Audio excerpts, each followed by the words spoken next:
ça, c'est quelque chose qui m'a surpris en fait. Au départ, je me suis dit, je vais bosser pour des gens, il y a que l'argent qui compte. Et en fait, je fais des super rencontres, des gens qui sont curieux, qui voyagent, qui font l'école à la maison, qui aident d'autres personnes. Il y a vraiment des gens très intéressants dans l'immobilier. Il n'y a pas que des gens dont l'argent est leur principal moteur. Je vais mettre un lustre dans ce mètre cube, dans ce caisson que je vais éclairer, et du coup, on va lever la tête et on va voir ce lustre-là éclairé dans cette niche qu'on va créer. Et on va oublier que le sol, il est pas terrible. L'éclairage, ça sert à dire, regardez, c'est là que c'est beau. C'est là qu'il faut regarder. Bienvenue sur Les Investisseurs 4.0, le podcast qui explore les stratégies et les méthodes pour développer son patrimoine immobilier quand on a 40 ans, un job à plein temps et une vie de famille trépidante. Avec l'avènement de la location courte durée, Airbnb et des réseaux sociaux, on a tous à peu près conscience qu'une décoration soignée permet de mettre en valeur un bien immobilier, créer l'effet coup de cœur et de le louer plus rapidement. On a tous un jour reçu les photos de l'appartement rénové d'un ami investisseur qui montre l'avant, l'après, la transformation et le résultat époustouflant. Mais ce dont on va parler avec notre invité cette semaine va plus loin que ça. On va explorer comment l'aménagement et la décoration peuvent attirer vers toi de véritables fans. Pas auprès de la majorité des candidats à la recherche d'un logement propre et joli, mais auprès de ceux qui vont l'adorer et qui seront prêts à payer plus cher pour la valeur créée dans leur espace de vie. Ceux-là même au passage qui prendront soin du bien et seront respectueux du logement. Cette semaine, je reçois Jean-Christophe Griselin, que l'on ne présente plus dans les milieux investisseurs. Jean-Christophe cumule près de 29 ans d'expérience dans l'immobilier, spécialisé dans l'aménagement et la décoration de logements, avec un style toujours unique et original.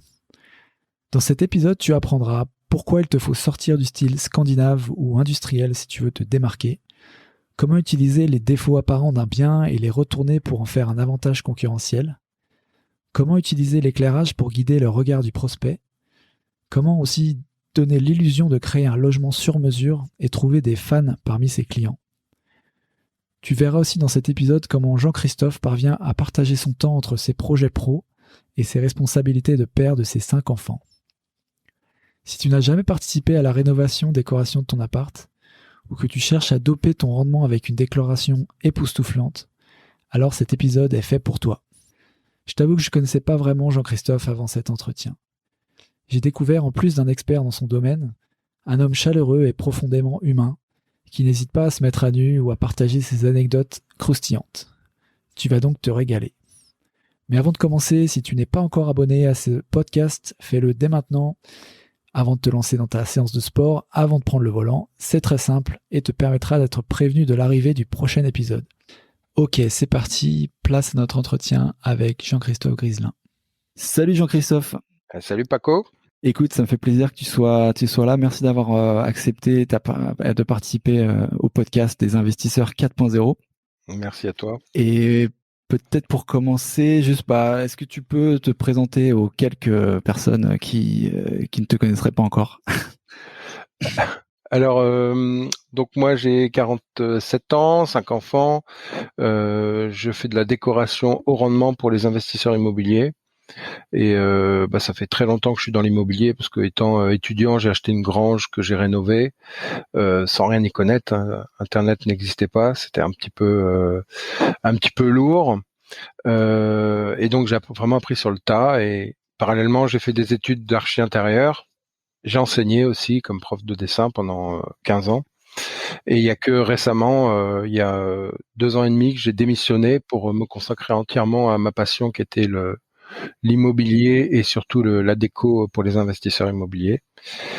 Et en fait, j'ai fait le parallèle entre la déco et l'immobilier quand j'ai acheté mon premier immeuble et que je me suis rendu compte que j'avais des logements qui étaient vides depuis 1 an et que j'ai réussi à les relouer directement avec quelques milliers d'euros de travaux en les louant plus cher que ce qu'ils étaient. Je me suis dit, putain, le lien entre la déco et l'immobilier, il est là, faut que j'en fasse quelque chose. Et ça, c'était il y a 7 ans, quand j'ai 8 ans, quand j'ai commencé ma chaîne YouTube et mon site internet. D'accord, voilà. D'accord. Du coup, sur ton parcours d'investisseur, toi, tu as commencé... donc tu parlais de cette grange que tu as retapée. Donc ça, c'était un projet qui, au début, c'était peut-être un peu personnel avant d'être quelque chose d'investissement en tant que tel. Ouais. Et ensuite, ouais.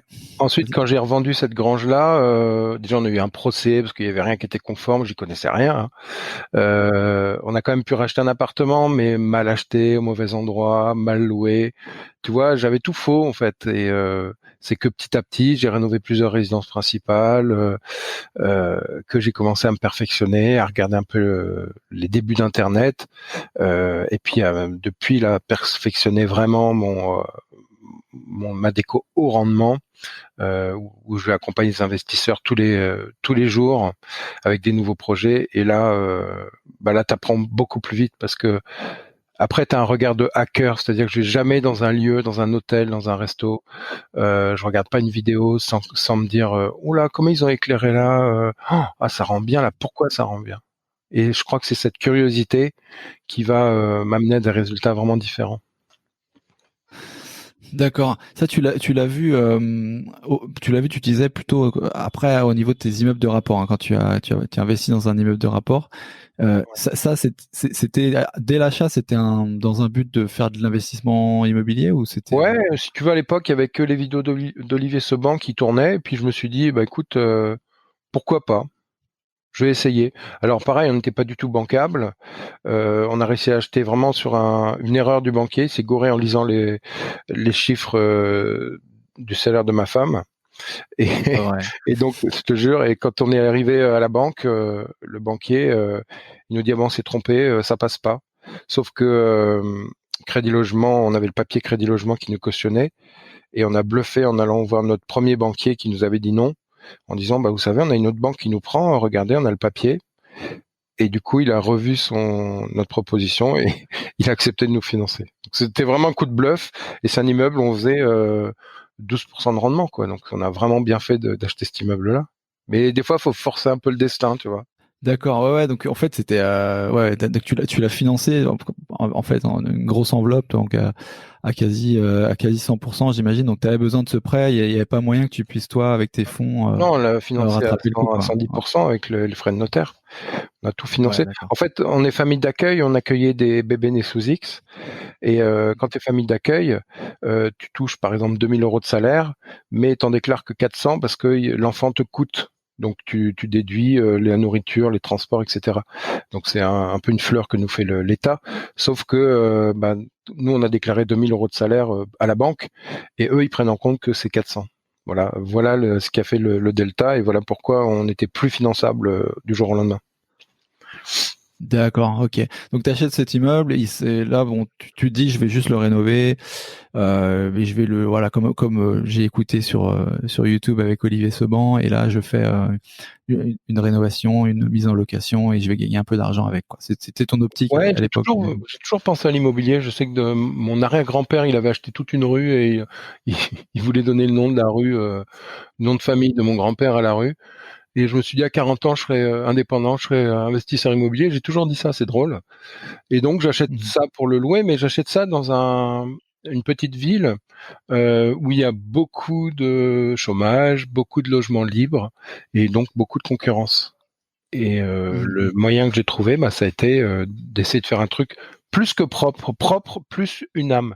Tu vois, je dis souvent en faisant rigoler, ça fait rire les gens, je dis ma femme, je l'ai pas épousée que parce qu'elle était propre. Ça suffit pas. C'est bien, c'est super qu'elle soit propre, mais c'est pas suffisant. Et quand tu as le choix entre plusieurs logements ou plusieurs épouses, et ben tu vas pas prendre en priorité que quelqu'un parce qu'il est propre. Tu vois ce que je veux dire? Ouais, bien sûr, bien sûr. Je vais en parler d'ailleurs à ma femme. J'essaierai Ouais, de tisser le même parallèle, voir comment elle tu voit les verras. choses. Mais ouais, non, tout à fait. Mais après, le truc, c'est qu'on est en quelle année du coup, juste pour resituer un Quand j'ai peu. acheté il y a presque bientôt 10 ans, mon D'accord. Ouais. premier immeuble. Ce que doivent comprendre les gens, ce que je comprends moi, c'est quand même que là aujourd'hui, on parle beaucoup d'optimisation, de mise en valeur, d'effet waouh, voilà. Mais il y a 10 ans, j'imagine que T'étais un Ouais, peu un mais extraterrestre quand tu parlais de ça, non? alors attention, parce qu'on parle d'effet waouh, mais tout le monde parle d'effet waouh et tout le monde parle d'optimisation et tout le monde fait la même chose. Le problème, c'est que on va se retrouver avec deux grands thèmes, le thème scandinave, le thème industriel, et il y a un moment où la mode c'est fait pour être démodé. Et si on suit ce flot-là, moi ça m'attriste quoi. Je trouve ça triste l'offre. Quand je regarde sur Facebook des gens qui montent leur appart tout fiers en disant voilà, je viens de finir de rénover mon appart et que c'est le même que le voisin, je trouve ça dommage parce que qu'est-ce qui va se passer? Est-ce qu'il est prioritaire face à la concurrence? Non, puisque tout le monde fait ça. Mhm. Du côté de l'investisseur, tu vois, il y a toujours cette optique, voilà, le temps passé par rapport aux résultats obtenus. Et on s'imagine peut-être à tort que pour faire du sur mesure, il faut du temps, c'est des tracasseries, etc. D'où finalement les offres, j'ai l'impression, un peu toutes faites comme tu Ouais, cites un petit peu. ouais, ouais, Il y a des sociétés qui font ça, hein, Easy Immobilier, etc. ouais. Euh, Ouais, c'est un bon exemple, les qu'est-ce immobiliers. C'est que, vrai que ouais, il nous ouais. facilite la tâche, mais quand tu achètes le pack T3, t'as pas beaucoup de choix, quoi. Je veux dire, on risque vite de tourner en rond. Euh, la peur de passer plus de temps. Moi, je dis faire un logement coup de cœur, hors norme, ça coûte pas forcément plus cher qu'un logement ordinaire. Parce que au lieu de mettre l'ampoule au plafond, si tu mets l'éclairage au bon endroit et t'éclaires les bonnes choses, ça coûte pas plus cher si tu veux. Il faut juste réfléchir avant. Et pour réfléchir avant, il y a plusieurs leviers. Il faut savoir déjà à qui tu loues. Puisque moi, je mets au cœur de ma rénovation le locataire, pas le client, l'investisseur, mais le locataire, parce que c'est lui qui paye indirectement. Euh, et une fois que tu as compris à qui tu louais, une fois que tu arrives à mesurer ses attentes, mais aussi ce dont il n'est pas conscient et qui va lui faire plaisir, euh, tu arrives vraiment à apporter de la valeur. Et là, tu as réussi ton challenge quand tu as l'impression, quand le client a l'impression que le logement était fait pour lui. Et là, si tu arrives à faire quelque chose qui paraît sur mesure, tu as tout gagné. Alors ça passe par exemple par des choses qui vont être modulables, des cloisons mobiles, parce que tu sais pas à 100% qui tu auras dans ton appart, c'est sûr, surtout en courte durée, mais des choses modulables, des choses évolutives. Par exemple, tu vois, j'ai un client qui fait de la colocation. Je sais que la colocation, l'offre double chaque année, il y a une grosse demande. Donc à un moment, ça va coincer. À un moment, ne vont s'en tirer que ceux qui ont les meilleurs produits. Mais aujourd'hui, il loue et il peut faire 5 chambres en région parisienne sans salon. Ça pose pas de problème. Mais dans un an, dans 5 ans, dans 10 ans, est-ce que ce salon ne va pas manquer? On peut pas savoir. Donc l'idée là pour moi, ça a été de garder une chambre, celle qui a un balcon à côté de la cuisine. Et comme la cloison n'est pas porteuse, si l'offre évolue, eh ben on peut abattre cette cloison. Et là, on est sûr d'avoir tout bon parce que on a un projet évolutif. D'accord. Et quand tu parles justement de s'adapter au client final qui est le locataire, comment est-ce que tu sais exactement qu'est-ce qu'il va aimer, qu'est-ce qu'il faut pour lui en fonction, j'imagine, de la région ou du type de Alors, profil de client? on a plusieurs leviers. On a le locataire, effectivement. On a le logement lui-même et on a l'environnement. Si je suis à 3 kilomètres du Puy du Fou, tu vois, ça va me donner une grosse info sur le thème, potentiellement, sur les gens, pourquoi ils viennent. Donc ça va être un outil. Si je suis à côté d'une école d'infirmière, même chose, ça va me donner des infos. Après, le logement lui-même, il peut avoir des caractéristiques. Il a des caractéristiques. Il n'y a pas deux logements qui se ressemblent, même si c'est une maison récente. Et à partir de ces caractéristiques, on peut aussi en décliner un thème, un fil conducteur. Par exemple, un logement qui a beaucoup de pierres, beaucoup de poutres, eh bien, on va peut-être mettre ça en valeur pour avoir un thème partiellement rustique, mais aussi partiellement contemporain. On peut mélanger ces deux choses-là, mais ça va nous donner un fil conducteur. Donc la ville en a parlé, et après le locataire, eh ben, c'est suivant le le public qu'on veut attirer aussi. Est-ce qu'on a envie d'avoir un logement CAF, par exemple, donc des gens dont c'est la CAF qui va payer le loyer? Est-ce qu'on a envie d'avoir du standing? Donc nous aussi, en fonction du bien qu'on propose, on va attirer le locataire. Moi, je dis souvent, c'est pas une question de demande, c'est une question d'offre. C'est-à-dire que si j'achète dans un tout petit village, qu'il n'y a pas de demande pour de la coloc, mais que je fais une super coloc, eh ben potentiellement on va créer un besoin en fait. On va réussir à remplir. Mhm. Bon, la coloc c'est peut-être un petit peu compliqué, mais la courte durée par exemple ça peut fonctionner. Moi j'ai testé la coloc dans une ville de 20 000 habitants où il n'y a pas de lycée et on arrive à remplir quand même. D'accord, donc c'est juste des profils jeunes travailleurs, Ouais. j'imagine. Non, s'il y a des D'accord. lycées, il n'y a pas d'études supérieures, je veux dire. Oui, Ouais, oui, c'est ça. d'accord. Ouais, d'accord. Mais ça, en effet, donc tu proposes. En fait, ton idée, c'est de dire que si tu as une offre de super qualité, tu vas finalement créer un besoin qui n'était pas forcément là parce il y avait pas d'offre en face qui matchait, quoi. Ouais, alors oui. L'avantage, le gros avantage, c'est que tu as le marché pour toi tout seul, du coup, parce que tu peux travailler à contre-courant. Tu peux aller chercher, t'éloigner des centres-villes.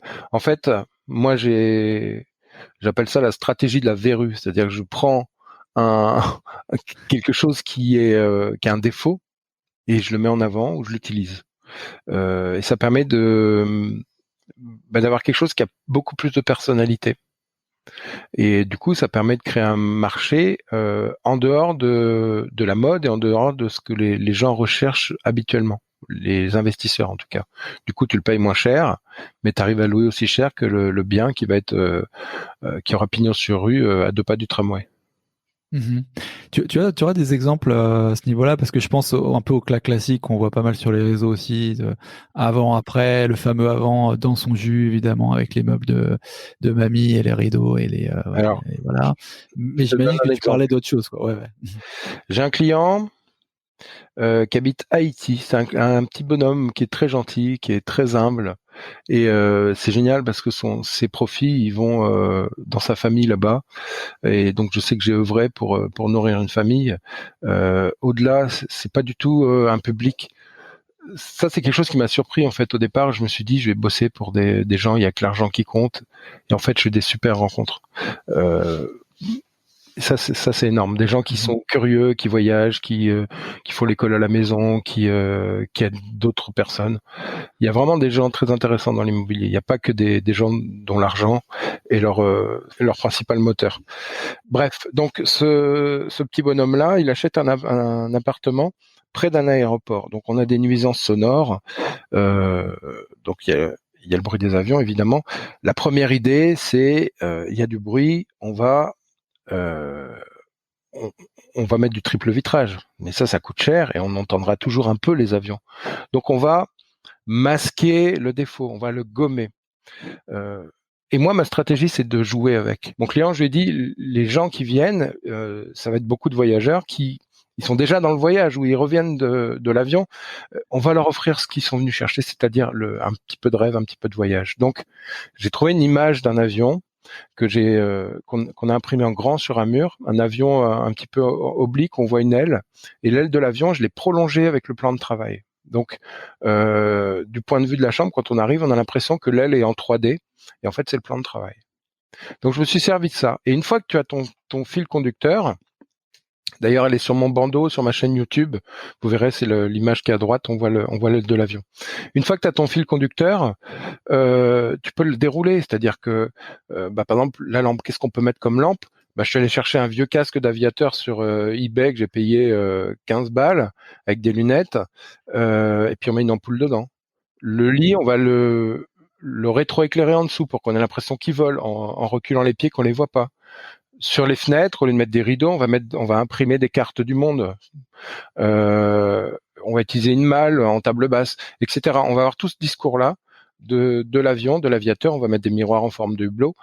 Mais en tout cas, on a notre fil conducteur, on a notre thème, et surtout, on va se servir de ce défaut. Et j'ai même dit à mon client, quand tu fais visiter comme une hôtesse de l'air. Tu sais, tu t'écartes les bras, tu dis à votre droite ou de chaque côté, vous avez, je sais pas, le frigo. Ici, vous avez la salle de bain. Tu imagines des grands gestes. J'ai même dit, il faut un petit chapeau. Ça peut être très rigolo. Puis en cadeau, il offre les petits avions à 60 centimes en polystyrène aux gamins. Voilà, il vit, il fait vivre une expérience de son appart qui pourtant était plein de défauts et donc qu'il a pas dû payer cher à cause de ça. Ça, c'est de la courte durée sur celui-là, c'est ça? Ça, c'est de la courte durée, ouais. Mais ça marche partout. Ouais. Non, là, du coup, ouais. Là, il lui donne au client l'expérience totale, quoi. Tu vois. Ouais. Ouais. Là, on pousse les choses. C'est rigolo.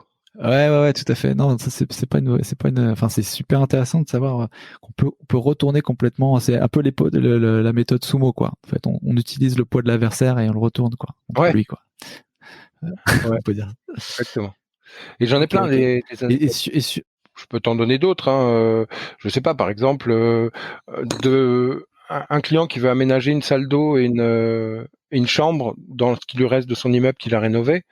Et on a une petite pièce et une toute petite pièce. Et l'idée principale, c'est de faire dans la toute petite pièce la salle d'eau et dans la petite pièce la chambre.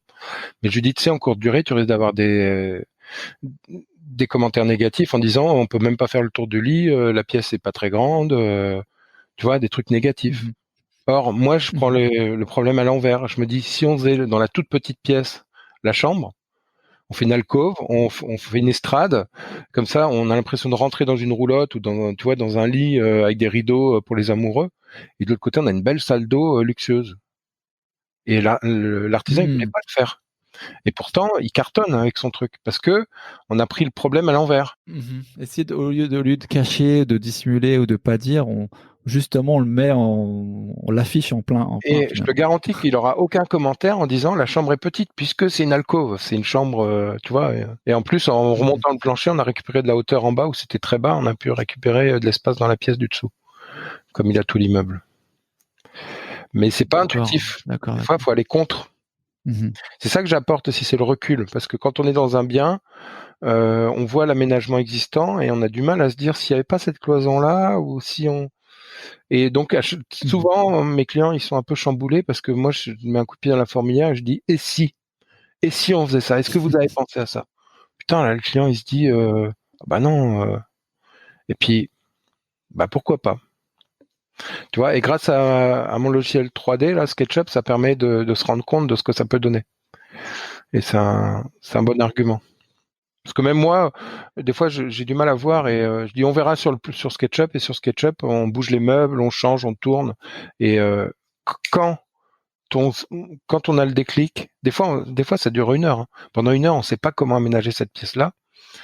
Mais par contre, quand on a trouvé, parce qu'on trouve à chaque fois, on sait que c'est la bonne réponse. On sait que c'est le meilleur choix. C'est marrant. Ça se décante d'un seul coup. Ouais. Il y a pas des fois où vraiment tu te dis c'est juste pas possible, quoi. Alors, j'imagine que quand même il doit y en avoir. J'avais cette angoisse, j'ai toujours un petit peu, de la page blanche.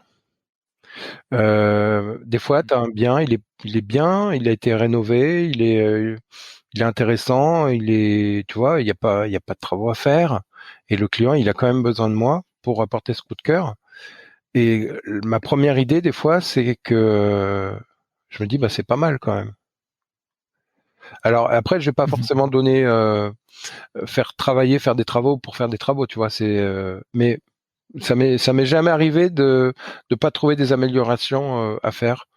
Par contre, ça m'est arrivé souvent de conserver des choses que dont le client pensait se débarrasser. Par exemple, au Mans, j'ai une cliente qui avait un carrelage avec des carreaux, je sais plus, genre un saumon, un vert pâle, tu vois, 1/2, un blanc, voilà, un truc pas ouf, un peu vieux, et qui avait un tout petit budget travaux.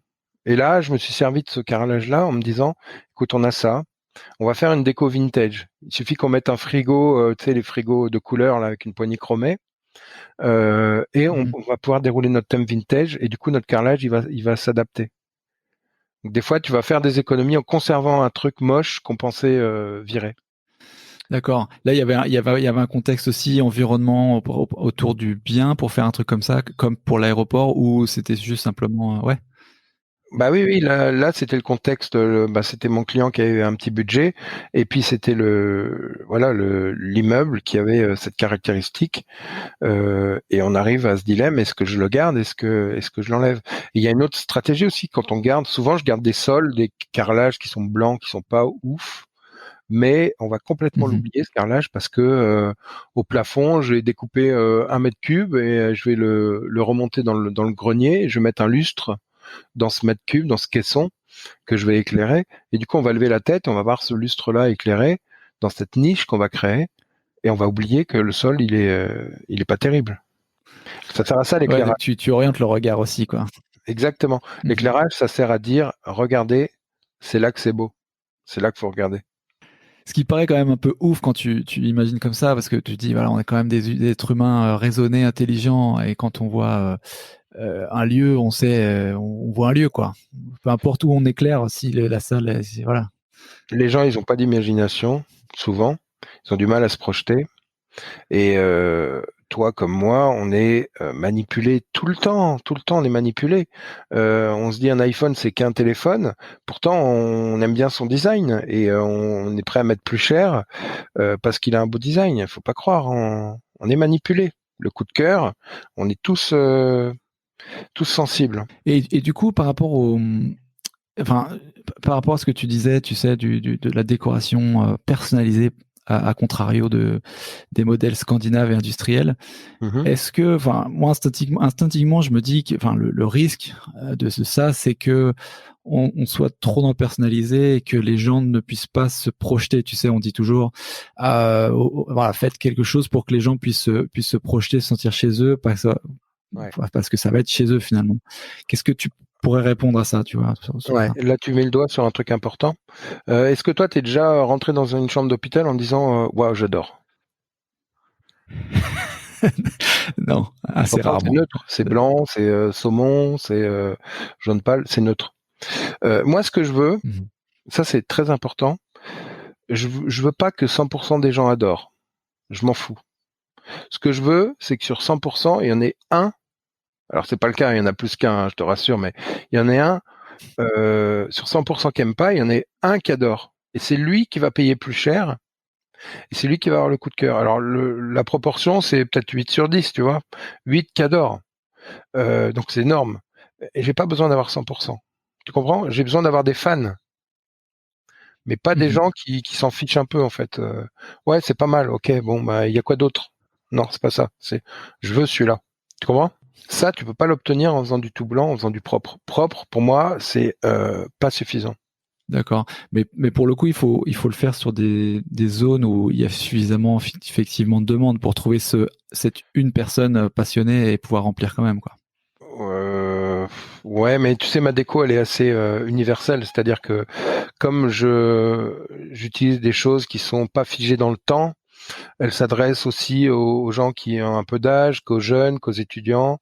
Et du coup, j'ai pu tester. Hein, c'est un mélange qui plaît quand même à la majeure partie. Donc c'est pas un souci. Puis après, je fais quand même attention à ce que je loue, c'est-à-dire que si c'est de la courte durée, eh ben on va pas se lasser d'un truc complètement ouf. Là en ce moment, je suis en train de faire une chambre de folie où je vais tout inverser. Tu rentres dans la chambre, tu as une table au plafond avec les assiettes, la brioche, tout est dressé sur la table. Le papier peint est à l'envers, tu as une cheminée au plafond avec le chien devant au plafond. Et puis tu montes sur l'étagère sur le côté de la table, et en fait c'est le lit qui est suspendu. Donc je fais un truc de folie, mais ça va être dans une courte durée. Les gens ils vont pas forcément se lasser en y habitant à l'année. Donc faut faire attention à ça. Faut faire attention aussi au temps que tu passes dans chaque pièce. C'est-à-dire que tu vas pas faire un séjour complètement délirant. Par contre, tu peux te permettre d'avoir une entrée où tu ne fais que passer ou un couloir plus atypique, tu vois. Hmm, d'accord. Oui, parce que le plus passage, c'est le couloir. Alors que ça pourrait être une partie complètement délaissée, puisqu'on dit c'est juste un couloir finalement, quoi. Ah ouais, mais c'est le sas de mise en condition, tu sais, comme le hall d'accueil. C'est important la mise en condition, tu sais. Imagine, tu t'es invité à manger chez quelqu'un, tu frappes à la porte, il t'ouvre, et là, la personne te dit, oh là là, qu'est-ce que t'as grossi? Et bah, la soirée va se passer moyen, tu vois, parce que t'es en mauvaise condition. Et ben c'est un petit peu pareil quand Ouais. tu arrives dans un appart. Si tu as un hall, une entrée qui est juste hallucinante, tu as envie de voir le reste. Et tu te dis, c'est pas un lieu anodin, quoi. Je suis pas chez Monsieur Tout le Monde. Tu vois l'idée? Mhm. Ouais, ouais, bien sûr. Et encore une fois, tu orientes le regard, quoi. Tu dis aux gens inconsciemment dans leur subconscient, j'imagine, regarde là, quoi. Regarde là, et puis après, comme Ouais. tu avances, bah, tu vas regarder par là-bas. Exactement. Et tu orientes et tu caches en même temps. C'est comme ça. En fait, je suis un boulot d'escroc, hein, vraiment. Je suis un manipulateur, hein. Mais ça fonctionne. Est-ce que c'est pour ça qu'on t'appellerait le magicien de l'IMO, d'après toi, Peut-être. Jean-Christophe? Et tu vois, je te parlais de regard de hacker. J'ai beaucoup cette remise en question. C'est-à-dire que je vais dans un hôtel, je me dis, tiens, là, c'est moisi. Pourquoi c'est moisi? Tiens, là, l'angle, tu vois, il est abîmé. Ou, ah, ils ont mis une baguette là dans l'angle, c'est pas con. Là, ah, ils ont caché le rideau, ils ont fait comme ça. Ah, c'est pas mal. Et en fait, je suis en train de me créer une bibliothèque, un réservoir d'idées et de choses à faire et à ne pas faire, parce que je regarde pas que ce qui est bien, je regarde aussi ce qui est pas bien, et ça permet vraiment d'avancer. Et chaque jour, mon offre, elle est plus pertinente, tu vois, grâce à ça. Mhm. Donc, ce que je conseille aux gens qui s'intéressent à la déco, c'est vraiment la curiosité. C'est la base. De regarder les détails, quoi. Regarder Ouais, tout ce c'est de qui se passe dans comprendre. une pièce, quoi. Mhm. Comprendre. Pourquoi c'est beau? Pourquoi ce lit il a l'air confortable? Qu'est-ce qui fait qu'il a l'air confortable? Ah bah il y a une tête de lit molletonnée. Ah putain, il y a 6 coussins. Et puis il y a un plaid dessus, il a l'air onctueux. Puis il y a un tapis. Et chacun peut lire, il y a sa petite lampe, ça c'est pas mal. Tu vois? Et ça, bah c'est des Mhm. automatismes après, on les garde. Et puis il y a les rideaux, ça fait soyeux le rideau. Et puis tiens, ça étouffe le bruit. Voilà. Tu vois? Et puis Mhm. tiens, cette porte de placard, porte KZ, là, comme 8 logements sur 10 que je visite, elles sont pétées. Donc le client qui me dit, moi je veux une porte coulissante, je lui dis, attention, tu vois. Et je vois par exemple une salle de bain, je vois que si les joints de la douche sont blancs, bah ils sont moisis souvent. Ah, faut peut-être pas les faire blancs les joints de la douche. Et puis tiens, ils ont carrelé sur 1,80 m, mais les 20 centimètres qui restent, les 40 centimètres qui restent, c'est du papier peint. C'est bizarre, ils se décollent. Peut-être qu'il faut carreler jusqu'en haut. Tu vois, et je vais aller chercher des choses comme ça. Ma porte coulissante, elle coulisse plus. Bah pourquoi? Ah bah parce que c'est des roulettes. Bah ça s'use les roulettes. Alors est-ce qu'il faut pas mettre un pivot, tu sais, un axe comme ça? C'est peut-être mieux dans le temps. Et tout ça, c'est des choses qui vont faire que bah tu vas économiser dans tes travaux. Tiens, il y a des spots qui sont pétés en haut de ma salle de bain. Pourquoi? Ah bah parce que c'est un transfo. Est-ce qu'on est obligé de mettre un transfo? Bah non. On peut mettre du 220 si on a tu vois, un cache qui est IP65 et on est à 2,50 m, on peut mettre du 220. Voilà. Et tout ça, c'est des conseils qui vont faire que bah, toi, investisseur immobilier, tu vas faire des économies. Et c'est des choses que l'archi ou l'artisan va pas forcément, auquel il va pas forcément penser. Mhm. Ouais, ouais, non, c'est clair, c'est clair. Et comme tu dis, c'est un truc qui s'accumule. Donc, c'est une expérience qui s'accumule avec le temps. Donc, j'imagine que tu es forcément moins bon au départ et tu deviens de Ouais, c'est sûr. Ouais. meilleur à meilleur à ça, quoi. Ouais. D'accord. Et est-ce qu'il y a des choses, des fois, enfin, parce que ton expérience, enfin, ton commentaire sur l'aéroport, je pense à l'aéroport, la chambre de l'aéroport me donne à dire, ouais, bah justement, investis dans des lieux où le prix va être bas parce qu'il y a des nuisances et Jean-Christophe, il va t'arranger ça, quoi. Tu vois, dans ma tête, je me dis ça. Est-ce que néanmoins, il y a des choses Ouais. qui sont Quand même. rédhibitoires, quoi. Il y a des choses où, voilà, où même la meilleure des décos va pas l'arranger, Ouais, quoi. quand même. De Tu quoi, vois, de quoi il faut se méfier.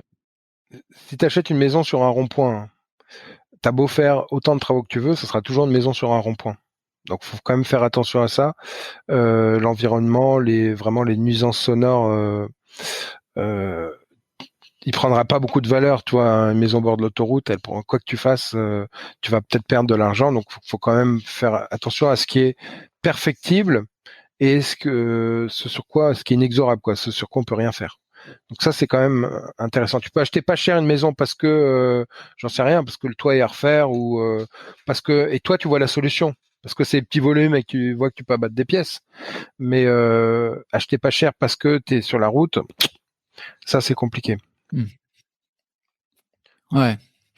Ouais, ouais, faut quand même. Il y a des choses immuables en fait, quoi. Même avec l'éclairage, tu répares pas ça, quoi. Alors, logement sombre, là on peut travailler, ça c'est pas un souci. Au contraire, parce que regarde, quand tu es dans un musée, c'est très sombre. Regarde, je sais pas si vous connaissez le musée d'histoire naturelle à Paris, c'est un truc de malade. T'as le sous-marin au rez-de-chaussée et sous les étages, tout est en transparence avec des squelettes géants de baleines, des bleus, du vert. Et puis plus tu montes, plus t'as de la lumière. Puis t'as un éclairage qui représente l'éclairage de la journée qui bouge. Et t'as toute l'arche de Noé au milieu avec des animaux en file indienne. Et t'as pas le même éclairage. Je crois que c'est en 7 minutes, t'as l'éclairage du matin jusqu'au soir, donc qui bouge. Et c'est un truc de fou. Et pourtant, il n'y a pas de fenêtre. Je crois pas qu'il y ait de fenêtre dans le musée d'histoire naturelle. Donc tu peux faire des environnements incroyables sans fenêtre. Ah ouais. Mais est-ce que concrètement tu l'as fait justement sur une de tes... Alors ouais, moi j'ai un logement. C'était un ancien local commercial que j'ai transformé en logement. Clairement, c'est un rez-de-chaussée, c'est sombre, c'est vraiment sombre. Donc j'ai récupéré des matériaux, de la pierre du mur, j'ai fait des niches, j'ai éclairé. J'ai fait des niches au plafond aussi que j'ai éclairé. D'ailleurs, j'ai un audio, j'ai enregistré la dame qui m'a fait une offre pour acheter. Et je lui dis, qu'est-ce qui vous a plu dans cet appart? Elle me dit, j'ai eu le coup de cœur. C'est lumineux, alors que c'est pas du tout lumineux. J'ai allumé avant qu'elle rentre, tu sais, pour pas qu'elle voit qu'on est dans le noir. Mais elle m'a dit c'est lumineux. Et je lui dis est-ce que c'est ce genre d'appart que vous cherchiez? Elle me dit non, moi je cherchais avec un jardin et un garage. Il y avait ni l'un ni l'autre. Donc pour te dire la puissance de la décoration et du coup de cœur, si c'est bien amené.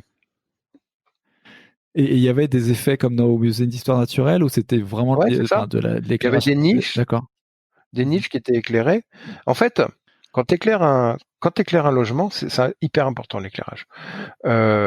Tu mets pas un éclairage central parce que sinon t'es chez Carrefour quoi, t'éclaires tous les rayons au néon. Moi, ce que je veux, c'est pas tout éclairer. Ça sert à quoi de tout éclairer? Ça sert à rien. C'est comme si, je sais pas, il te faut de la nuance. C'est comme si t'écoutais un opéra que c'était toujours à fond quoi. Tu vois? Mhm. Il faut de la Ouais. nuance.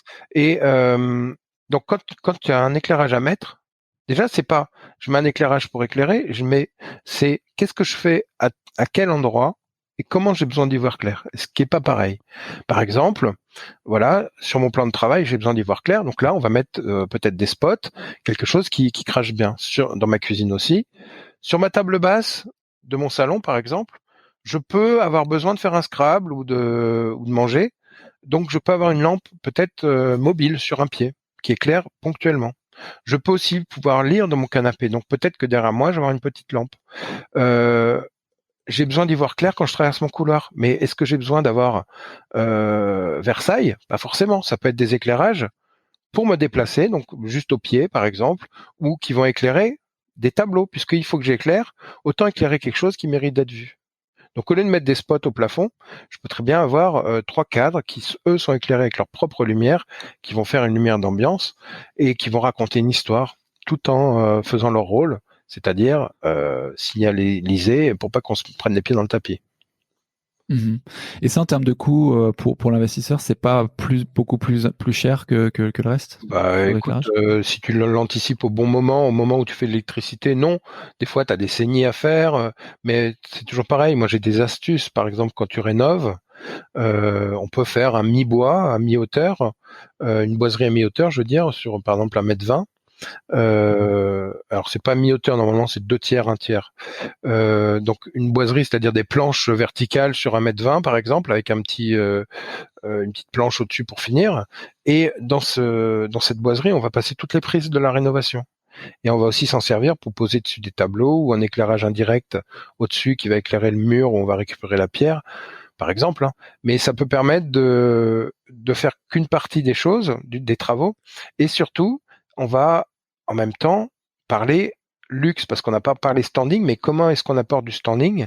C'est en reprenant des codes dont on n'est pas forcément conscient, mais qui vont apporter cette idée du luxe. C'est pas forcément en utilisant de l'or et du marbre, mais c'est en reprenant ces codes-là. Par exemple, la boiserie, typiquement, on a l'idée du château, de la maison bourgeoise, qui a cette boiserie à mi-hauteur, tu vois. Et on n'est pas forcément conscient. Ça peut être notre inconscient qui se dit, ah, je suis dans un logement de standing. Ah, c'est intéressant ça. Ouais, la boiserie, je l'ai déjà vue en effet, et c'est vrai que ça donne vraiment bien. Et elle est peinte, du coup, j'imagine. Hein. Ça dépend, ça peut être du bois brut, ça peut être peinte, ça dépend du thème qu'on veut donner. Mm-hmm. Ouais, d'accord. Tu fais beaucoup tu fais beaucoup de standing, au standing justement sur les logements que tu rénoves. Bah, tant qu'à faire, moi je trouve que c'est là, en proposant un logement haut de gamme, tu vas obligatoirement attirer un public plus qualifié, c'est-à-dire un public qui a plus de moyens. Hein. Mm-hmm. Souvent un public qui va mieux respecter ton logement, c'est comme ça. Et même peut-être en courte durée louer moins mais louer plus cher, donc ça te fait moins de travail. T'es gagnant. Hein. Si tu connais la théorie des abris de bus, quand il y a un abri de bus qui est pété, t'as des équipes qui tournent pour changer les carreaux direct. Parce que si t'as un carreau qui est cassé, dans la journée, le deuxième est cassé. Donc là, si t'as un logement où la déco est soignée, bah, tu vas faire gaffe. Tu vois ce que je veux dire? S'il y a déjà Ouais, plein de ouais, ouais, punaises ouais. dans le mur, ça ne te gênera pas de coller ton poster. Ouais, carrément. Non, je comprends tout à fait. Ouais, il faut que ça soit nickel et que ça soit resté dans son intégrité, parce que dès qu'il Et y a une brèche, ouais. ça, faut l'anticiper. C'est-à-dire que, tu vois, si je fais une coloc, par exemple, eh ben, je vais penser à mettre au bureau un endroit où on va pouvoir aimanter des objets personnels. Ça va minimiser les punaisages sauvages dans la chambre, tu vois. On va mettre, par exemple, une porte peinte à la peinture craie pour que ils puissent communiquer sans abîmer ailleurs, tu vois. Donc tout ça, ça s'anticipe. Mhm. Ouais, il faut proposer déjà quelque chose sur lequel, à l'usage, on va pas, Ouais. ouais, qui va pas être massacré, quoi, qui va être pratique Et, et ouais. et quand tu as des prestations comme ça, il y a un moment, ça te permet de faire des logements plus petits. C'est-à-dire que moi, j'ai fait des logements où dans un couloir un mètre 30, on faisait un manche debout. Donc les gens mangent dans le couloir. Tu mets un grand miroir et ça fonctionne. Il suffit que tu aies des belles prestations derrière pour que les gens n'aient pas l'impression qu'on se moque d'eux. Tu vois, on peut les Ouais, mhm. respecter avec des tout petits logements. Et du coup, c'est gagnant-gagnant parce que les gens sont contents. Et nous, derrière, en tant qu'investisseurs, on a le rendement qui va bien. Ouais. Non, tout à fait, tout à fait. Et après, la question quand même, c'est de se dire, est-ce que jusqu'où va la qualité, tu vois? Est-ce que quand tout le marché immobilier sera au même niveau que ce que je propose, tu vois, est-ce que j'aurai toujours cette avance? Est-ce que tu crois sincèrement que le marché sera un jour, tout sera rénové nickel? Déjà, à partir du moment où tu rénoves, et ben ça s'abîme, c'est à refaire dans 20 ans. Et puis il y a tellement de gens qui vivent sur leur laurier que il y a aucune chance qu'on soit saturé. Hein. Non, par contre, effectivement, ce sont les meilleurs qui vont s'en sortir. Si le marché évolue, qu'est-ce qui rend un logement attractif? Il y a deux choses. Il y a l'environnement et il y a le prix. Ok? Mhm. Ouais. Donc s'il est mal placé, t'as pas envie d'y aller. Et s'il est trop cher, t'as pas envie d'y aller. Donc les investisseurs qui savent pas ou qui ont peur, ils vont faire quoi? Ils vont choisir l'environnement. Ils vont se dire, je vais faire du patrimonial, je vais acheter un logement à 8% de rendement brut parce que c'est tout ce que je trouve. Mais par contre, je peux le revendre, c'est un placement de famille et dans 20 ans, je serai content de l'avoir fait. Ok, c'est pas idiot, mais en attendant, pendant 20 ans, il risque de galérer. Il risque de pas pouvoir en racheter parce il s'est endetté. Mhm. Euh, la deuxième stratégie, ça va être j'achète un bien qui est excentré, qui a un défaut, qui est pas ouf, et pour le louer, pour le remplir, je vais baisser mon tarif. Donc j'achète pas cher, je loue pas cher. Résultat, le rendement il est pas meilleur. La troisième stratégie qui est la mienne, c'est j'achète pas cher un bien qui a un défaut et je crée le coup de cœur. Et du coup, je vais le rendre aussi attractif, aussi appétant, voire plus que celui qui est en centre-ville. Et là, t'imagines bien que le calcul, il est bon, puisque ton rendement, tu vas pouvoir avoir du cash flow maintenant. Parce que ce qui est important, c'est pas c'est les quelques centaines d'euros que tu vas louer au-dessus une fois que tu as remboursé ton crédit. C'est ça qui est important. Ouais. Que tu rembourses ton crédit, c'est super. Mais ces quelques centaines d'euros que tu vas récupérer de cash flow, c'est ça qui va faire que tu vas vivre plus facilement, tu vas plus vite accéder à la liberté financière. Donc ces quelques points de rendement, ils sont essentiels pour ta stratégie d'investisseur, tu vois. Ouais, non, clairement, non, ouais, carrément. Sinon, tu te brûles vite fait. Enfin, ta capacité d'endettement, elle est au taquet. T'as pas de cash flow sur les biens que t'as achetés et que tu mets en location. Oui, ça va pas, quoi. Hein, c'est clair. Et ouais. Et sur l'aspect un peu, tu vois, la relation, la collaboration, parce que toi, t'as beaucoup de clients, du coup, euh, investisseurs. Et j'ai remarqué aussi que pour un projet bien mené, il faut aussi une bonne collaboration entre le client et le décorateur, par exemple. Et qu'est-ce que tu conseillerais, toi, tu vois, quel est pour toi un client chiant, tu vois, pour que l'investisseur il sache aussi, enfin toi aussi t'es investisseur d'ailleurs, mais tu vois, pour qu'il sache en fait comment faire que la relation fonctionne bien, tu vois, entre les deux, parce qu'il y a toujours des Alors, attentes des deux côtés, tu vois, moi, j'ai une stratégie infaillible. C'est que c'est dû à comment dire, j'ai grosses lacunes, moi, j'ai pas beaucoup de mémoire. Toi, j'étais prof, j'ai fait 2 conseils de classe, c'était pas mes élèves. J'ai paumé 3 fois mes papiers en 2 ans. Voilà, j'ai des grosses lacunes. Du coup, j'aime bien bosser avec le client parce que lui connaît bien les lieux. Il peut me dire oui, mais là, t'as vu, là, il y a un radiateur. Ah oui, merde. Donc ça, c'est pratique déjà. Moi, ça me rassure. Mais surtout, de bosser avec le client, c'est pas juste une béquille. C'est que on travaille ensemble. Et le client, euh, tu vois, soit je suis sur place, soit on bosse sur Skype et je partage mon écran, mais je mets pas un meuble sans que le client me dise ah oui mais j'ai une armoire comme ça, on pourrait la mettre ou je dis tiens va voir sur le bon coin ce que tu trouves ou regarde sur chez Ikea si on peut caser un meuble standard ça coûtera moins cher et on va bosser comme ça en collaboration. Et c'est pour ça que moi j'ai 100% de clients satisfaits parce que mes idées je vais les puiser et je vais les élaborer avec le client. Donc pour moi, la base de la communication, c'est le travail ensemble. Si j'accompagne un client 8 heures, on va passer ces 8 heures ensemble.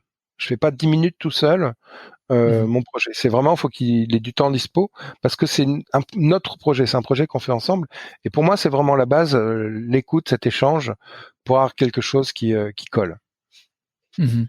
Et qu'est-ce qui, par exemple, un investisseur qui veut se lancer justement et travailler avec toi ou avec même d'autres décorateurs, qu'est-ce que tu conseillerais du coup d'éviter de faire peut-être enfin, faut faire confiance, j'imagine, mais Euh, déjà, faut que les travaux du décorateur lui plaisent. Faut qu'on soit sur la même longueur d'onde.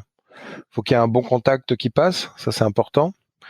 Euh, Après, s'il est investisseur, c'est mieux parce que je te dis, moi, des fois, je passe après des architectes et l'architecte, il a dit au client, bon bah, le WC là, vous le déplacez d'1 mètre, le tableau électrique, tiens, on va l'enlever, on va le mettre là. Ouais, ok, mais combien ça coûte tout ça? Alors que moi, j'ai un tableau électrique en plein milieu avec un poteau, et ben je m'en sers le poteau, j'y mets un plan de travail, et j'utilise, tu vois. mhm. Donc avoir quelqu'un qui est prêt à optimiser, pas parce que tu as des archis qui font des trucs magnifiques à 3 000 € le mètre carré ou à 5 000 € le mètre carré sur Paris, des logements tiroirs là où tout s'imbrique, c'est super bien fait, mais ça colle pas. Donc il faut trouver quelqu'un qui ait cette casquette, à mon avis, d'investisseur et de décoratrice ou décorateur d'archi pour avoir le meilleur rendement. Et autre chose, moi je travaille pas au pourcentage. Donc je suis non intéressé, j'ai pas intérêt à ce que le chantier te coûte cher. Je m'en fous. Moi ce que je veux c'est que ton rendement soit bon. Donc c'est pour ça que je me fais rémunérer à la journée ou à l'heure pour que je sois objectif, tu vois. Ouais, pour que chaque heure soit aussi vue productivement de la part du client comme de ta part. En fait. Voilà. Ouais, et que j'ai pas intérêt à ce que le chantier te coûte cher ou moi j'ai intérêt à ce qu'il coûte le moins cher possible et qu'il soit loué le plus cher. Alors Mhm. que même un artisan ou un courtier en travaux, plus tu en as pour cher de chantier, et comme il est payé au pourcentage, Même s'il est honnête, ça influence, tu vois. Mhm.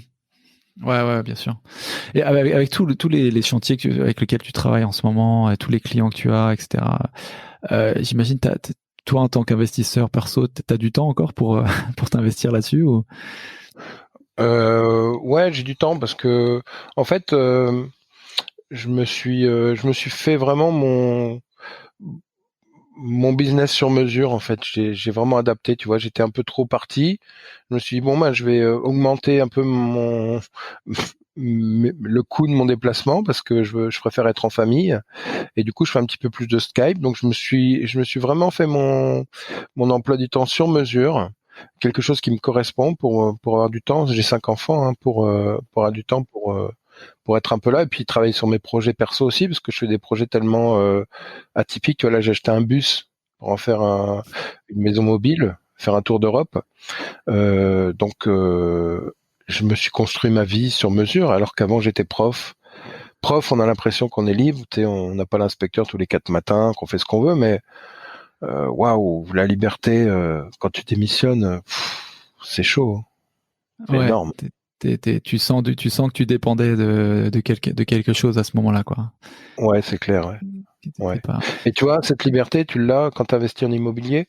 Tu l'as bien avant d'être complètement, de dire merde à ton patron. Pourquoi? Parce que quand tu commences à avoir un petit revenu, tu te dis je suis pas sans rien. Même si c'est pas le même que ton salaire, tu dis j'ai ça. Et du coup, eh ben tiens, cette réunion pédagogique, bah je vais pas y aller. Je vais pas y aller. Et puis même, je vais construire un four à pizza dans mon jardin pendant ces 2 jours de réunion pédagogique. Et après, Mhm. quand moi je fais des pizzas avec des amis, j'en ai fait, on a fait peut-être 2000, c'est énorme. Chacun se fait sa pizza, on est dehors, c'est hyper convivial. Euh, je me dis putain, mais mes collègues, qu'est-ce qu'ils ont retenu de leur 2 journées pédagogiques à 2 balles? Parce que tu sais, au mois de juillet, là, quand il y a plus d'élèves, pour justifier nos heures, ils nous mettent des formations théoriques là Ouais, et ouais. qui servent à rien finalement. Enfin, en tout cas, moi, j'apprenais pas grand-chose.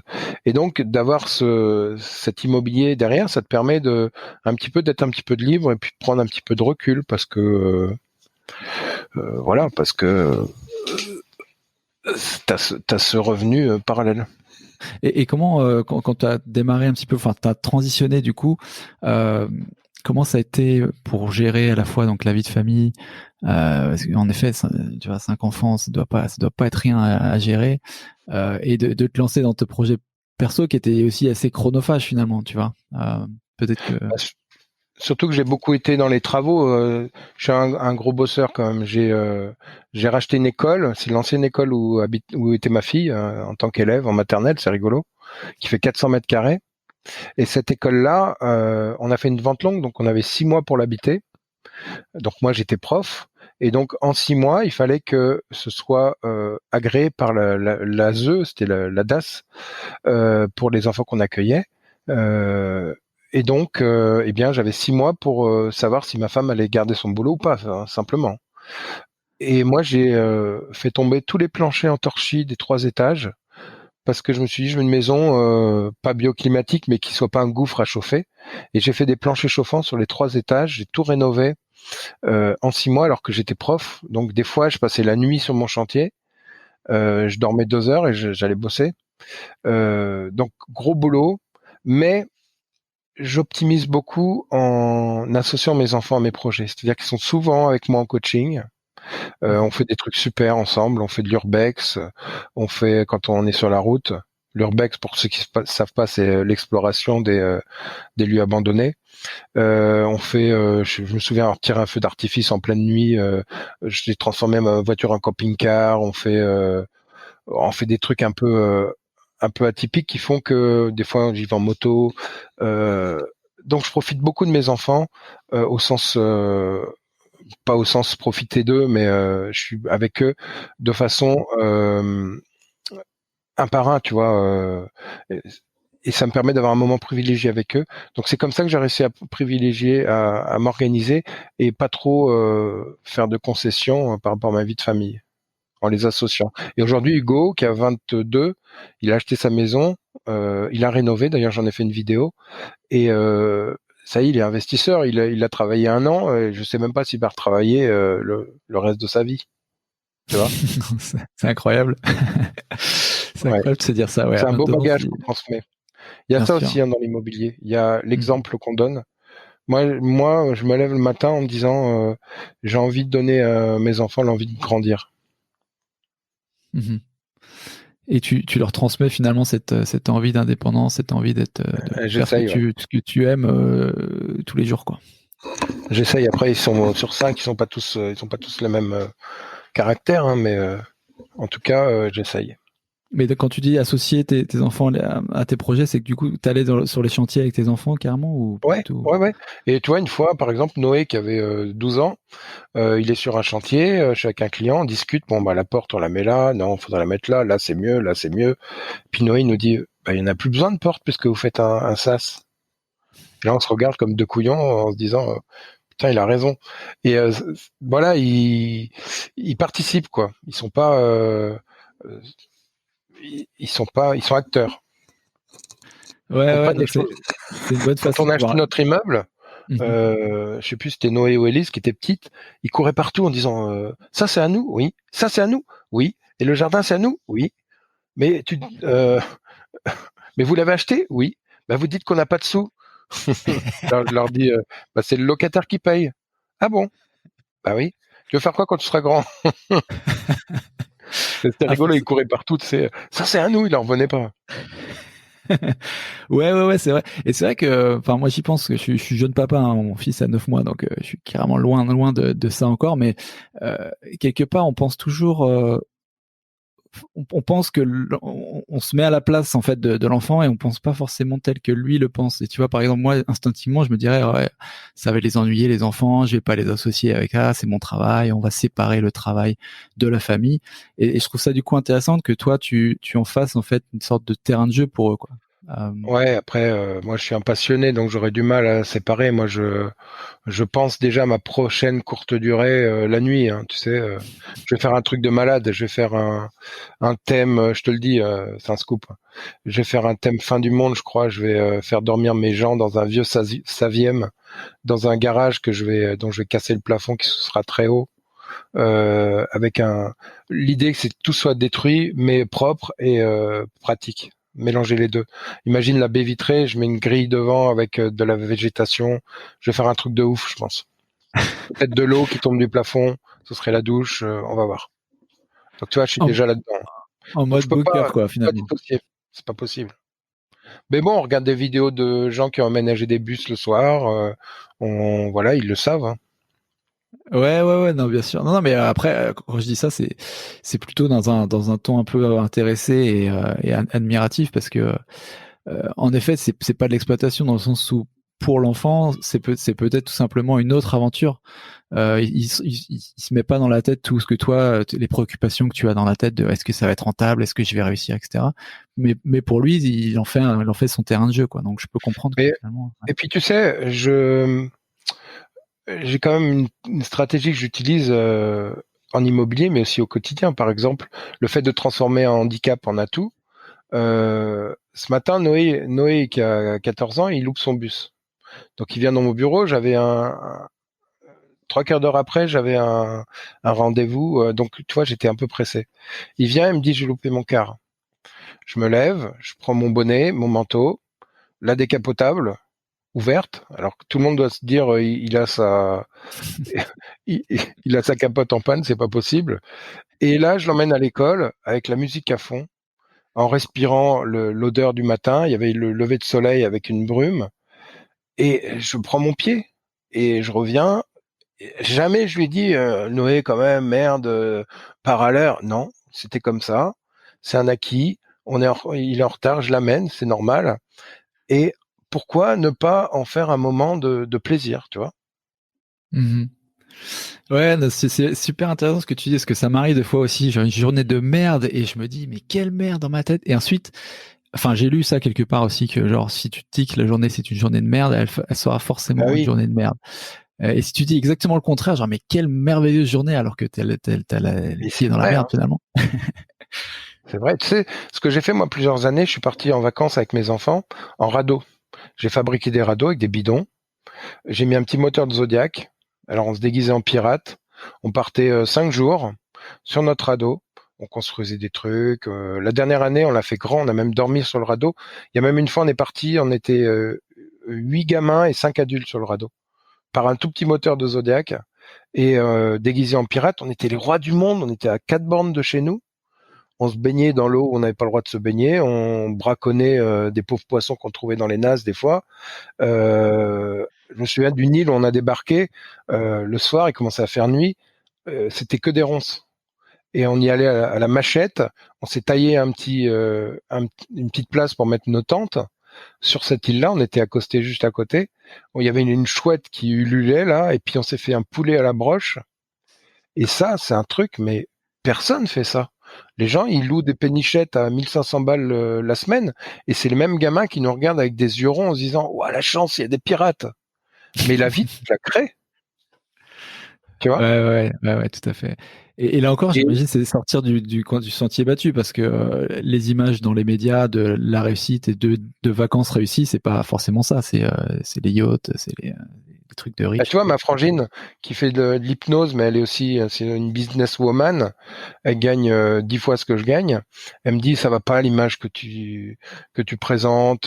Faut que tu montres aux gens que c'est facile, qu'ils ont réussi.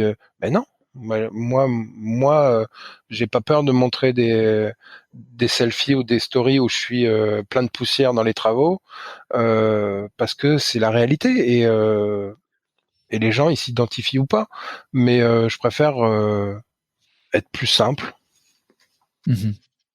Ouais, parce que tout à c'est fait. pas facile l'immobilier, faut pas croire. Ouais. Et Absolument. Jean-Christophe, on pourrait parler de ça pendant des heures, mais je crois qu'on arrive un peu au bout Je t'ai dit, je te l'ai dit. Tu l'avais dit, c'est vrai. Tu m'avais prévenu. Euh, Peut-être pour se terminer, qu'est-ce que tu conseillerais aux investisseurs? Est-ce que tu aurais aussi des ressources que tu conseillerais, des livres, des médias, des choses comme ça pour avancer? Alors, bah moi j'ai lu La Semaine des 4 heures comme tout le monde. Je suis pas un très grand lecteur, mais c'est un livre que j'ai pas mal. J'ai appris pas mal de choses. Ça m'a permis de m'organiser mieux. Tim Ferriss. Euh, Comme ressource, aujourd'hui on vit une époque formidable où il y a beaucoup de choses sur Internet, ça c'est clair. Mais je pense que la plus grande des ressources, c'est d'avoir le bon réseau, connaître les bonnes personnes, côtoyer d'autres investisseurs, côtoyer des gens qui sont dedans, tu vois, pas des gens qui vous vendent comment faire mais qui l'ont pas fait eux-mêmes, mais des gens qui sont déjà passés par là et qui savent de quoi ils parlent, des gens qui sont passionnés et puis ben pas trop réfléchir. Oser les choses parce que de toute façon il faut avancer. On trouvera toujours une bonne excuse de pas avancer. Tu vois là j'ai une cliente, ça fait 10 ans qu'elle veut investir, elle a jamais investi. Là elle achète 3 immeubles d'un coup. Donc faut trouver un juste milieu. Faut pas commencer trop gros, mais sauf que la meilleure façon de pas faire de rendement, c'est d'acheter un petit studio quoi. Le rendement, tu vas le chercher dans la division, dans les choses un peu, dans l'immeuble de rapport, dans la courte durée. Mais si tu achètes un studio que tu veux louer normal en meublé, c'est compliqué de faire du rendement. Donc, il faut quand même avoir des projets qui nous font un peu peur. Moi, j'aime bien l'idée. Je pense que si le projet ne te fait pas peur, c'est qu'il n'est pas assez, il n'est pas au bon niveau. T'as pas mis la barre assez haute. D'accord. Mais j'y crois. L'immobilier, j'y crois et c'est vraiment pour moi une façon assez simple de quitter ce quotidien parce que franchement, le salariat, moi pour rien au monde j'y reviendrai et c'est la base. On devrait tous œuvrer pour quitter ce salariat. On n'est pas fait pour travailler comme ça pour un patron. La liberté, ça n'a pas de prix. Ok. Et quelle est ton actualité sinon? Quels sont tes projets perso, pro, tout ça en ce moment? Ben moi j'ai toujours ce bus là que je rénove pour voyager. Je t'ai parlé l'histoire de ma courte durée inversée que je suis en train de faire. D'autres projets de courte durée encore plus folles où je vais peut-être même créer une franchise avec ce système de LCD Instagrammable, c'est-à-dire que si tu es assez fort dans ta déco et que les gens se prennent en photo, en selfie dans ton logement parce que c'est atypique, t'as tout gagné parce que ça va ça va faire tache d'huile et les gens vont en parler. Donc pourquoi pas un projet comme ça de franchise où j'aiderai les gens à aller plus loin dans leur projet, un projet qui soit assez dingue, parce que là j'imagine que le rendement il va être sans commune mesure dans une petite ville avec un petit appart que t'achètes pas cher. Si t'en fais un truc ouf, tu peux avoir un rendement énorme. En ce moment, je fais des projets cool. Je fais un coffre-fort dans une banque, t'imagines? Une courte durée dans un ancien coffre-fort. La porte, elle fait 20 cm d'épaisseur. Non, c'est pas. Mais attends, c'est dans une ancienne banque avec un vrai coffre-fort, c'est ça? Ouais. Et donc j'ai piqué toutes les caméras de la banque, je les ai mis dans l'entrée pour que t'aies cette pression, tu vois. Et puis au plafond de la chambre, dans le coffre, je mets des lasers traçants rouges, comme dans les films. Je vais encadrer des pieds de biche, des postes des fers à souder, des lampes à souder. Je vais mettre des posters de grands cambrioleurs, de grands films. Bon, j'ai plein d'idées. La notion de l'or aussi, de l'argent, ça va être énorme. Mhm. Ouais, donc pour le coup, aller encore plus loin finalement, quoi. Encore plus loin Ouais. dans l'innovation, quoi. Bah oui, toujours. Sinon, je m'ennuie. D'accord. Ok. Et est-ce que où est-ce que les gens peuvent connecter, te retrouver Eh ben, vous me trouvez sur YouTube notamment, sur Facebook aussi. C'est mon nom, hein, Jean-Christophe Griselin, ma chaîne. Facebook aussi, Instagram un petit peu. Je suis en train d'essayer de m'y mettre. J'ai du mal parce que j'ai du mal avec le format portrait là, tu vois. Parce que moi, je trouve qu'on a 2 yeux horizontaux, c'est pour voir en horizontal, pas pour voir un portrait. Donc, faut que je m'y mette. Je commence. Et sinon, bah, j'accompagne les clients. Donc, pareil, tu peux, je te mets le lien. Et ça, le lien, il est sous toutes mes vidéos à peu près. Je vous accompagne et tu vois mes différents accompagnements sur Skype à l'heure ou quand je me déplace. J'ai aussi une formation qui s'appelle Déco au rendement. Voilà. Et Ok, super. un séminaire que je fais à la maison. Alors en ce moment avec le Covid, c'est un peu repoussé, mais ça c'est énorme. Dans l'école que j'ai rénovée, où on travaille sur un projet réel. On visite, donc on est une poignée, on est 6. On fait 2 ou 3 équipes. On travaille pendant 2 jours sur un vrai projet. On le met en commun. Et on échange et c'est un vrai mastermind. Vous logez à l'hôtel à côté, vous mangez chez moi. C'est une vraie immersion. Je vous explique comment j'ai rénové cette école. Donc c'est très riche. Ça s'appelle Imo Home. Voilà. Ok, super. Bah, on mettra tous les liens de toute façon dans les notes de l'épisode pour que les gens puissent y accéder et puissent du coup faire une immersion en live avec Jean-Christophe Griselin. Je pense que c'est une occasion unique à pas rater, quoi. Merci. Et ben merci beaucoup Jean-Christophe. Et puis je te dis à très bientôt.